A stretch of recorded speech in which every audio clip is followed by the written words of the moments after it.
le Big Deal, un retour gagnant sur RMC Story. Lancé initialement en 1998 sur TF1, le Big Deal a fait son grand retour en janvier dernier sur RMC Story, après 20 ans d'absence. Un pari réussi pour Vincent Lagaffe, puisque la première émission a attiré 1,8 million de téléspectateurs, un chiffre impressionnant pour un divertissement sur la TNT.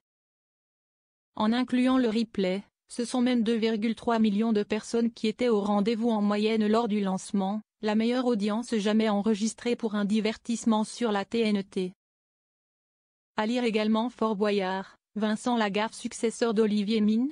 Il répond. Vincent Lagaffe dit non à TF1, j'ai une fierté, un honneur, un succès retentissant qui n'a pas échappé à TF1. La chaîne a tenté de récupérer le Big Deal, allant jusqu'à proposer à Vincent Lagaffe un pont d'or. Mais l'animateur a décliné l'offre. C'est dans les colonnes du Parisien qu'il est revenu sur les coulisses des tractations.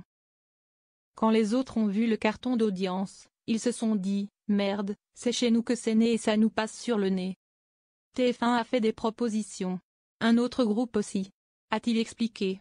Écarté de TF1 en 2015, l'animateur n'a jamais caché son amertume à l'égard de ses anciens patrons, mais admet que « ça a satisfait mon ego » avant d'ajouter « mais j'ai une fierté, un honneur. Je ne me voyais pas dire à RMC Story merci mais maintenant je vais à côté car il y a plus de pognon. J'aurais eu du mal à me regarder dans un miroir », confie-t-il.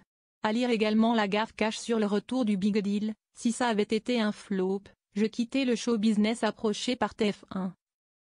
Vincent Lagaffe refuse le double. Finalement, Lagaffe refuse la jolie rémunération proposée par TF1, le double précise-t-il, et choisit de poursuivre l'aventure sur RMC, en signant pour 4 années supplémentaires. Il m'avait proposé de signer pour 3 ans.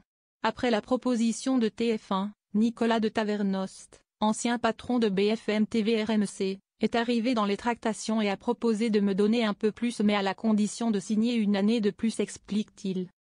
À lire également. Vincent Lagaffe ravi après son tacle à Fabrice Bailly de TF1, il se justifie, il m'avait balancé. Les nouveaux projets de Vincent Lagaffe sur RMC. L'avenir s'annonce donc chargé pour l'animateur, qui prépare déjà la 2e saison du Big Deal, ainsi que de nouvelles éditions de SOS Garage et Duel de mécanique, et d'annoncer un nouveau projet qui lui tient à cœur. Il y aura aussi une nouvelle émission, Les Mécanos de l'Enfer, où je vais mettre des groupes de copains au défi de me fabriquer un bolide hors norme. Il y a bien longtemps que je voulais faire ça, a-t-il conclu.